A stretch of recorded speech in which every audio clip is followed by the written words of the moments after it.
নমস্কাৰ এই মুহূৰ্তত আহি পৰিছে আজিৰ কেইবাটাও গুৰুত্বপূৰ্ণ খবৰ। আজি 7 নৱেম্বৰ অসমৰ লগতে ভাৰতৰ বিভিন্ন প্ৰান্তৰ পৰা আহিছে কেইবাটাও গুৰুত্বপূৰ্ণ খবৰ। এনে ধৰণৰ খবৰবোৰ পাবলৈ হলে আমাৰ চেনেলটো ছাবস্ক্ৰাইব কৰি ভিডিঅ'ত এটা লাইক দিব।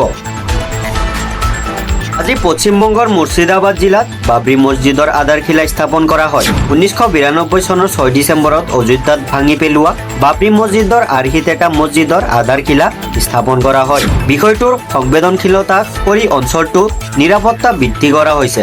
নিলম্বিত তৃণমূল কংগ্ৰেছৰ বিধায়ক হুমায়ুন কবিৰে নিৰ্মাণ কৰিবলৈ লৈছে মছজিদ। এইবাৰ নিৰ্বাচনৰ পূৰ্বে প্ৰদেশ কংগ্ৰেছত আন এক মুখ্য আঘাত। গৌৰৱ গগৈৰ সভাটোতকৈ বিশ্বাসযোগ্য তথা সুহাদস্বৰূপ নেতা প্ৰফুল্ল কুমাৰ দাসৰ আকস্মিকভাৱে দল ত্যাগৰ ঘোষণাৰ পাছতেই সৃষ্টি হৈছে ব্যাপক প্ৰতিক্ৰিয়া। জানিব পৰা মতে শেহতীয়াকৈ গৌৰৱ গগৈৰ সৈতে গুৰুত্বপূৰ্ণ বিষয়ত মতানৈক্য সৃষ্টি হোৱাৰ ফলতেই প্ৰফুল্ল কুমাৰ দাসে দল এৰাৰ সিদ্ধান্ত লয়। বিশেষ সূত্ৰৰ মতে গৌৰৱ গগৈৰ সিদ্ধান্ত গ্ৰহণৰ ধৰণ, একাধিপত্যবাদী মনোভাৱ আৰু গুৰুত্বপূৰ্ণ আলোচনাৰ ক্ষেত্ৰত গৌৰৱ গগৈৰ পক্ষপাত আদি দাসৰ অসন্তুষ্টিৰ মূল কাৰণ আছিল।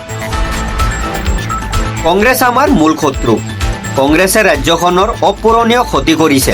নৰেন্দ্ৰ মোদীৰ নেতৃত্বত উত্তৰ পূবৰ বিকাশ হৈছে, অসমৰ বিকাশ হৈছে।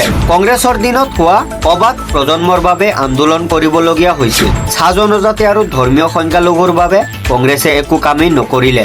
আনহাতে কংগ্ৰেছ ধৰ্মীয় সংখ্যালঘুৰ মূল শত্ৰু বুলি উল্লেখ কৰে অগপৰ সভাপতি অতুল বৰাই।